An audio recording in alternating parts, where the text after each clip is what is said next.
Well, it's Tuesday, and you all know what that means. Well, as you all know, Japanese promotion GLEAT, which I have not reviewed for quite some time, had their final show of 2025, version 21, 2025 final, featuring, of course, several championship matches, featuring, of course, the LIDET UWF Championship. We even got the Gold Rush Championship, and not to mention the big one, the G-Rex Championship as well. And of course, we have other matches as well. And then, of course, we move on with NXT featuring many matches. The main event, of course, is Javon Evans getting his payback against Ricky Starks for costing him the NXT Championship not too long ago. So we'll see how that turns out. But also through the entirety of the entire programming, there was the NXT Year-End Award. So we will also find out which awards and who won them. So that's going to be a lot of fun. And as always, we'll wrap up our episode as usual with some news updates to give you guys updates on what's been happening in the world of wrestling, such as what events and promotions are thrown out, who's booked, what matches are set, including developments that are happening in the world of wrestling as we speak. So, let's get ready for another episode of the Deleted Wrestle Zone.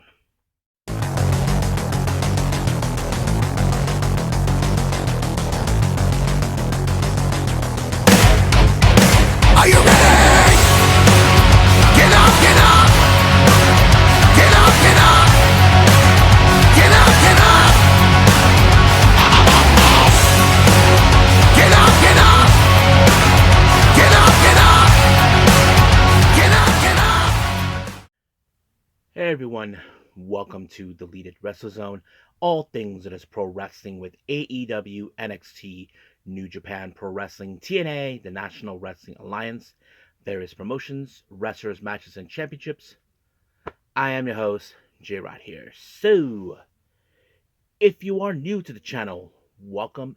This is a channel we do a lot of pro wrestling reviews from various promotions, not only here in the United States, but also in Japan, Mexico, Canada, Europe, the UK. Anywhere where pro wrestling is not as big, but it continues to grow.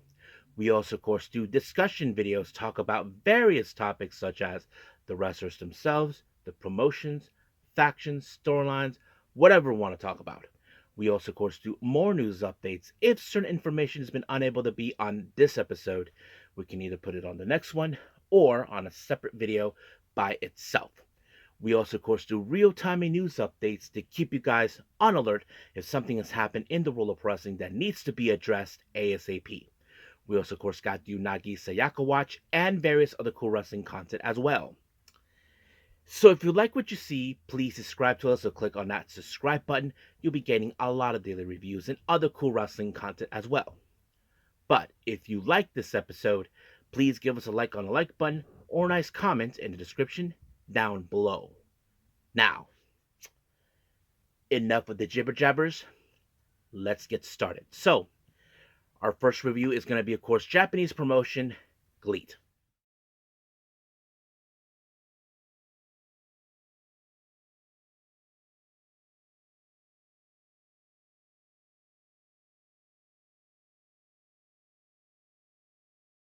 Right. GLEAT version 21 2025 final. Now, this is their much recent show. It's been who knows how long since I last saw them. For those who may not know this particular promotion, you can actually watch it on free on YouTube, but now you have to pay the little subscriber on it. So basically, I was unable to do watch, but luckily one was free, and it happened in Shinjuku FACE, which of course they have done it a few times there. Now, of course, it's opened up with the roster call. You know, many wrestlers who part of the promotion, let's see, like our current champions, a few others. Michiko, of course, is one. So you can get the idea. Now, our first match, we have an 8-man tag match. Now, I want to be aware there was certain things I have not been clear about what's going on. Um, First team we have on our 8-man tag match, we have Tetsuya Ishii, Shigehiro Iri, Shunji, and Takahiro Yamanura. Now, one thing I was aware of that Tetsuya Ishii was part of Black Generation International. Well, he wasn't wearing their colors, so I'm going to presume that he was kicked out. So that's what I'm going to guess. Um, they never mentioned if, of course, if Yamanura and Junji were in fact part of the G Rise unit. Seems like they must have broken up or something. But yeah. But anyway, their opponents are in fact anti-Glee monsters. They're like the heel faction. They have Kenshi Sato. Last I saw, he was part of the Black Generation International. So I'm going to guess that he turned their backs on them. And then there's Chris Weiss, Rock Iwasaki. He was known as Ryo Iwasaki. He was part of the Bulk Orchestra, and from my understanding, it seems like they broke up or something. And then there's of course Ruchi Kawakami, the original leader of Bulk Orchestra, now the leader of this group. So yes, now of course when it comes to the anti-Glee monsters, well, they're, as I said, they're the heel faction. Seems like they are determined to win by any means necessary, including cutting corners and all that. But we did see, of course, Izushi was in fact in the tango with Kawakami, but however, Saito, one time his former teammate, in fact, of course, whacked him with some sort of a plate on him, and just like that, later Kawakami applied a lariat onto him, and just like that, 1, 2, 3, done. Now our next match is a Lida UFW rules tag match. Basically, this is more like you win by, of course, submission or pinfall, but in a different type of thing. But they brought in the ladies from Atlas Girls in this. I don't know why, but yes, we have, of course, Sakura Mizushima. She teams up with Marino Saihara, and their opponents Ichi Aoba, and of course Yukina Uhara. Now Yukina I have been hearing her name a lot recently, but yes, um, I thought the match was pretty well, but wasn't too sure exactly because we know that some of these ladies can wrestle, but of course they were involved in the whole theater thing. But what's impressive is that Uhara was able to pick up the win onto Mizushima when she applied a triangle lancer. And I thought that was very impressive of her to apply that. So that's how she picked up the win. Now, our next match, we have, of course, BGI, Black Generation International, Soma Watanabe, who I was not aware that he actually joined the group. And yes, so it seems that he teams up with Soi Daimonji. They take on Seiki Tachibana, and of course, no, Seigo Tachibana and Kuroshio Tokyo, Japan. Now, of course, you know who he is. He is Ikemenjiro. If you all know, he likes to sing and dance while he's before he gets in the ring. Well, it was interrupted by Soma Watanabe, so that kind of changed it. But of course, um, Ikemen would try to do his usual ways to pick up wins, but apparently it wasn't enough until, of course, Watanabe applied a Hurricanrana on him, and just like that, 1, 2, 3, done. It was completely over from there.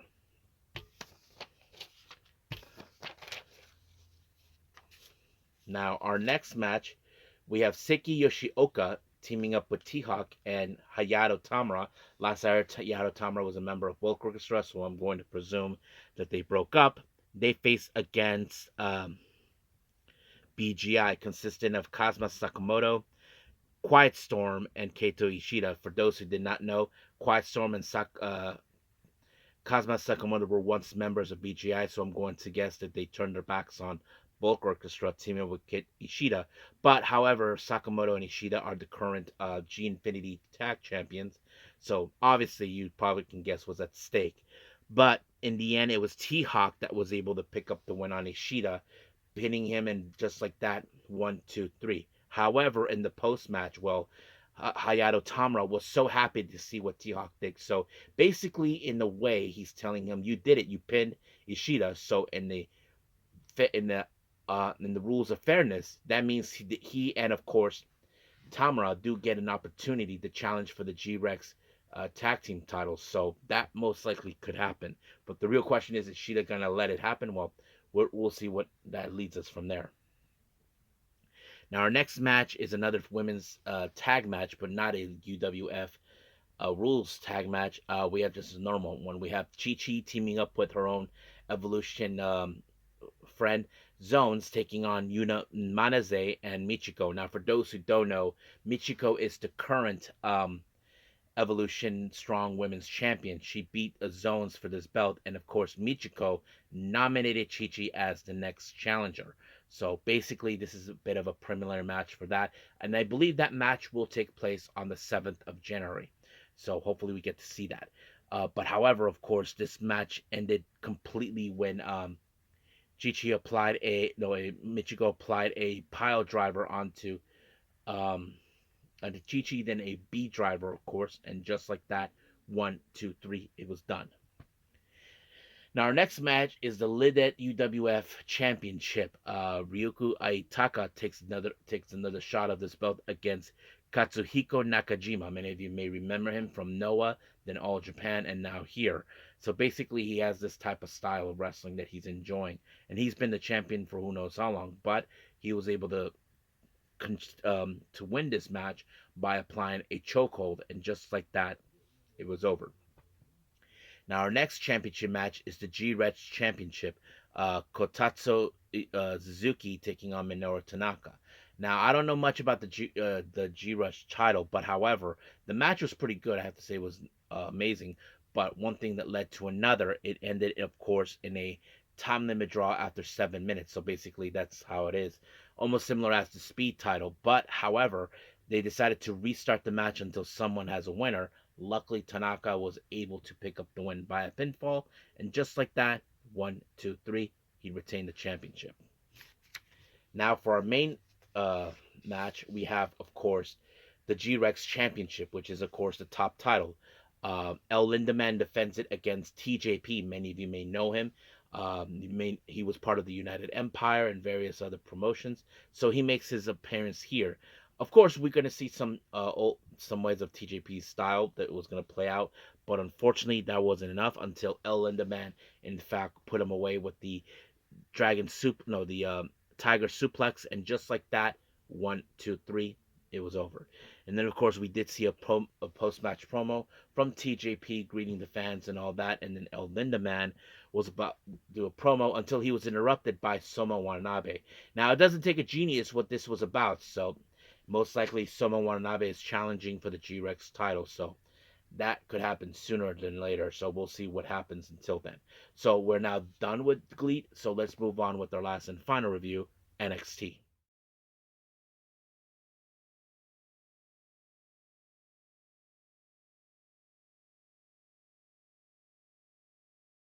Okay, final review, of course.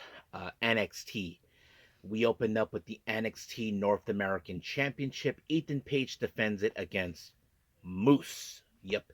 If you guys recall, not too long ago, Moose made an appearance. Now, at first, we thought that he was gunning for, of course, stacks for the TNA International Championship to bring it back to TNA.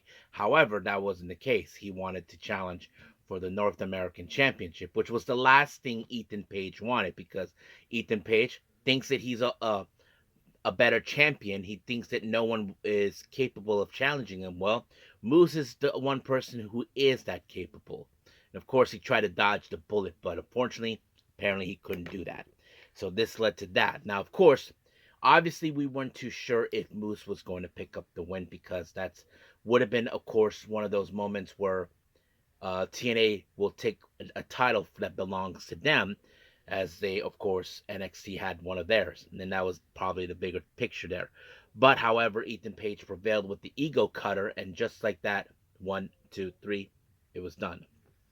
Now they even, as you know, I mentioned the NXT Year End Awards. Well, uh, the NXT winner for the Male Superstar of the Year, well, it turned out to be Javon Evans. I have to say he did had a fantastic year.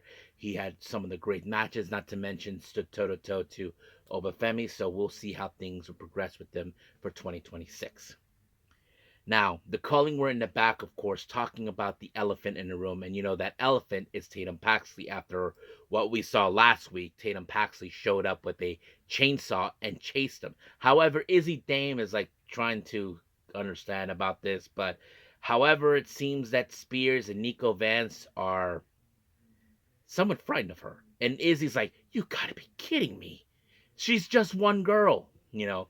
So she was making her way to the ring. However, while that was happening, we jump into the backstage. Kendall Gray was, in fact, attack while Wren Sinclair is trying to get help and find out who was behind it. Now, it doesn't take a genius who, in fact, was behind that attack. It had to be, of course, Fatal Influence. You know that Jacy Jayane is preceding, of course, Kendra Gray as a threat to her championship reign. So, obviously, that was going to happen. Now, in the ring, Izzy Dame had some things to say about Tatum Paxley, about certain things, of course, about how she brought them into the culling and all this and that, until Tatum Paxley comes out too and tries to show her some things and tell things of well. But however, you know that this thing between them is not over. So basically, sooner or later they will have to confront each other again, even if Izzy Dame, of course, can say that this is over between them, but I feel like it's not. Now, we did jump into the NXT Tag Team of the Year, and this year was, in fact, very surprising. Of course, a very strange and odd couple, Zarya and Soruka. So I have to say, it was a pretty good team up. I mean, I personally like, of course, Hank and Tank, but Zarya and Soruka, well, they're pretty good. I mean, it's a shame they haven't win the tag team belts, but they would have been awesome to do so. But that's how it is. Now, our next match, we have Jacy Jayane versus Wren Sinclair. Now, obviously, we all know why this is happening. Jacy Jayane is definitely trying to set a direct message to Kendra Gray saying, "You're not taking my NXT women's title, bitch." That's what I think she's trying to do. Of course, Wren Sinclair did whatever humanly possible to dismantle Jacy Jayane, but unfortunately that wasn't enough until Jacy Jayane applied the rolling encore. Now, of course, just like that, 1, 2, 3, it's over. But of course, the finishing touch for Jacy Jayane is to have Fallon Henley and Laney Reed to beat down Wren Sinclair until Kendra Gray took matters in her own hands and took all of them out. So the real question is, should Jacy Jayane be concerned? Well, if I was her, hell yes. Now, we jump in, of course, with Joe Hendry doing his concert until, of course, he was brutally attacked by Darkseid. Now, of course, Darkseid has their fair issues with Joe Hendry time and time again, and now they want to make a statement. So we'll see what happens until then. Now, Ava Raine, as you know, has been trying to make sure that things with the NXT Year-End Awards is going smoothly. So she had Mr. Stone deal with it. But by the time she went to her office, she runs into Blake Monroe. Now, as you all know, Blake Monroe is currently in a bit of a state of shock knowing that she lost the NXT Women's North American title. And of course, she's trying to find ways to ensure she get it back. And she's telling, of course, Ava to put a different ref into this match. But of course, Ava said that she can't guarantee if that's going to happen. But we'll see where that leads us to until New Year's Evil. Now, our next match is the finals of the WWE Speed Tournament. Now, remember, this was a match that was decided until Jasper Troy became the WWE Men's Speed Champion. And now we're into the finals. We have Tavion Heights and Lexis King. Now, I would have presumed this match would have taken longer, but nope. Tavion Heights was already ready for this, and then he applied a belly-to-belly suplex. And just like that, 1, 2, 3, it was over. Brand new record up to 2 minutes and possibly 50 seconds. So Lexis King looked like, what the hell just happened? You know, like he was hit by a freight train that he didn't know that it just hit him. So that was pretty cool right there. Now, we have the NXT Match of the Year, and the winner is Stand and Deliver, featuring Obafemi, Ricky Saints, and Javon Evans. So, that's obviously what happened.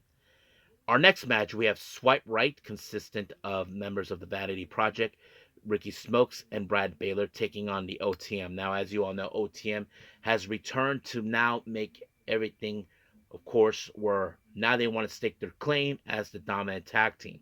But of course, Swipe Right try to act like they are the better tag team, but unfortunately, that wasn't the case until Bronco Lima took out, of course, Ricky Smokes, and just like that, 1, 2, 3, done. Now, of course, Jordan Grace and Thea Hale were having a little chit chat because, as you know, Thea Hale will be defending the NXT Women's North American title against Blake Monroe. So, you know how those conversations goes on. It's kind of weird, but it's kind of fun. Now, our last, of course, NXT Year-Round Award is for the Female Superstar of the Year, and this time the winner is Soruka. So that means she won 2 awards for this year. One for Best Tag Team, one for, of course, Female Superstar of the Year. Now, our main event is Javon Evans versus Ricky Saints. Now, of course, as you all know, Ricky Saints cost Javon Evans the title. But of course, we all know that Javon felt like maybe you were jealous because you couldn't get the job done, that sort of thing. And of course, Ricky Saints feels like he is not jealous and he wants to make a statement of his own. But however, out of nowhere, Javon Evans, of course, accidentally went a little bouncy and took out the referee by accident. And of course, this led, because of that, for Ricky Saints to low blow Javon Evans. And just like that, he applied the Rochambeau 1, 2, 3, done. So basically, that's how the whole program ends. So we'll see what happens at New Year's Evil. So that's it. So let's move on to our last and final thing, and that is, of course, news updates.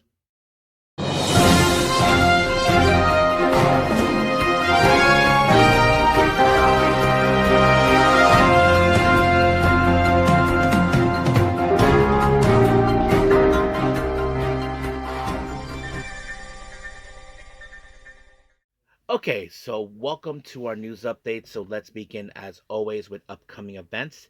As you know, GCW will be making their way to Philadelphia on the 31st of January. They just announced a six-man tag team match. Now, this one team is called Flying YPNP, YDNP. That one is, of course, features Jordan Oliver and Alec Price. And I don't know who are the opponents. Spectral uh, Envoy. I don't know. I think those are guys with the Halloween costumes. I'm not sure.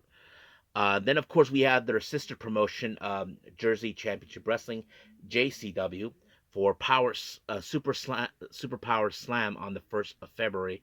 They announced the Progress Produce title in a lumberjack strap match. Their current champion, better known as Stingray, Paul Walter Hauser, will defend it against Mad Dog Connolly. So yes, the same Paul Walter Hauser you've seen, who's been on AEW programming and various of the independents. And then finally, of course, we have West Coast Pro with Evil Empire, which is their upcoming event. That'll happen on the 27th of February. They just announced LeBron Cozone will be participating, so that's pretty good to hear.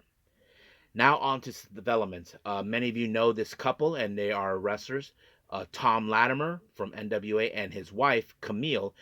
They just announced on their social media the opening of their own wrestling school, Redemption Wrestling Academy. So yes, this will be, if you're probably wondering where is this wrestling academy, it's in Pensacola, Florida, of course, obviously. But of course, they did say that they will open doors on January 6th. So if anybody in the area of Pensacola, Florida, if you guys are interested in becoming wrestlers, then this is the location. So look it up on social media or wherever you guys can. Now, many of you may remember I mentioned this on the last episode. Yuzuki Aikawa, who made her appearance recently in Stardom in the Rumble. Well, apparently it was foretold that she'll be making another appearance in Stardom in Korakuen Hall on the 21st of January. So we will see what happens until then. Now, finally, of course, as you all know, Tanahashi will be making his retirement very soon on January 4th. New Japan has announced that both Will Ospreay and Kenny Omega will be in attendance in Tanahashi's retirement ceremony. So that's real nice to hear that they will be making the way. Now, of course, we all know that Will Ospreay is currently out on injury. We know that he's been making progress to get himself 100% recovered. As for Kenny, we know he's been recently appearing in AEW, so we'll see where that leads us from there. But yes, now Sareee had some things to say very recently. As you all know, she defeated, of course, Natsupoi at the Stardom Dream Queendom, and this is what she said: "Natsumi is someone I want to keep fighting in the future. I think this match will be the catalyst for Natsumi. For those who don't know, Natsupoi's real name is Natsumi. And that's something that Sareee Yano always calls her, in case anybody asks. Natsumi to become much, much stronger. And from here, she might become the fearsome presence. I am certain Natsumi will become the face of Stardom and she wins the red belt. And that will immediately go take it from her." So basically, she's trying to push her for a chance at the red belt. Now, I wouldn't be surprised either in some ways by reading this. If she does get that opportunity, I wouldn't be surprised if it's on April 26th, which is, of course, the same day where Tam Nakano, in fact, was forced to retire. That's something that would tell a good storyline from there. So we'll just have to wait and see. Now, our next development is about Tony Khan. One of them, of course, is talking about the Tanahashi retirement thing that's been going on. Many of you know this, that Nakamura was one of those wrestlers that wanted to beat the last opponent, but they asked him about the idea of that. So this is what he said. That is actually something I read about, and I was surprised to read that. I'm not sure where that all came from. I don't really understand some of that story, and it's really very detailed story with a lot of scenes that they like. That thought they could read minds and they would write the story, because not only did they say, well, this happened and had this happen, but they are like, and he felt this way about it, and he felt that this way, and it's he was very thinking, are you telepathic? A lot of a lot of the never happened. I thought that was interesting story. I'll put it that way. I talked to Tanahashi extensively about his retirement, worked with him, and the idea of having Kazuchika Okada as his final opponent. It's such an iconic thing of their rivalry. It's so important to New Japan and both men's careers. And what's gone on the very successful promotion AEW, I think it's perfect, and I'm very happy for Okada to be involved in at Wrestle Kingdom as the final opponent of Tanahashi for what will be Tanahashi's retirement match, and something we're so exciting about. So yeah, so basically he doesn't understand much of what's been going on, because people saying, yeah, Tanahashi wants Nakamura to be its opponent. Now remember, guys, Nakamura cannot be. If Nakamura is going to wrestle Tanahashi, he has to have permission from WWE. But I did hear rumors going around that Nakamura is trying to determine to have Tanahashi make an appearance in Noah instead, since WWE has a relationship with Noah. So we'll see about that. What else? Okay, they're related to Tony Khan. Oh yes, many of you know that this past year, AW made an appearance at the Arena Mexico for Grand Slam Mexico. Well, now it's been confirmed by Tony Khan that they will be returning to Arena Mexico for 2026, and this is what he had to say. I definitely want to do Grand Slam Mexico again. We did have an amazing partner with CML. I would want to work with them, and we're going to work with them. Grand Slam Mexico will be back in 2026, and I'm just pleased that they'll have us, and I can't wait to go back. So yeah, as you all know, Tony Khan does have a strong relationship with, not to mention with Lutheroth, Salvador Lutheroth the fourth, of course, the owner and president of CML. So it's exciting to hear that they are considering working again to do this. So I'm very happy for that. And then finally, of course, so he was asked about, uh, has there been efforts to sign more talent to dual contracts like Hechiseto currently has? And this is what he said. Yes, there will be more attempts to do things like that, which is very beneficial to us. Hechiseto has been involved in a great matches, multiple promotions this year, whether it's working at for AW, CML, and in ROH. Where he's been at the top challenger for championship matches. Hechiseto is a great example of that, and I would like to do more things like that. So the idea is that if there's the possibility of having wrestlers with dual contracts, which is something I'm sure that many people are questioning about, because remember, once wrestlers are no longer working with CML, they'll probably be with WWE or somewhere like that. But it's good benefit for them to have these wrestlers to wrestle in multiple locations. Remember, Takeshita, he's currently wrestling in 3 promotions, not only with AW New Japan, but also the promotion where he originally came from, DDT, and that's something we could definitely see. But we'll see where that works out from there. But as of right now, we'll end things here and call it a day. Well, I hope everybody enjoys this episode. Coming up, as you probably know, we'll probably do AEW Dynamite. I'm not sure if it's an actual show or just throw in some classic matches. Of course, that's something I'm not fully aware. If it is just a regular normal show, I'm good with that. Uh, but we'll see how that goes. If there's any other events I might review, I'm not 100% sure. I'm still trying to determine. There's some from the Yoshi world that I definitely want to see, especially the U um, retirement show. That's one. And I'm not 100% sure about anything else, but we'll see. So let's keep our fingers crossed. But as of right now, I will say this, that I will see you guys in the next DWZ time. Same DWZ channel. I must bid all of you adieu. So, goodbye and have a nice day. Bang.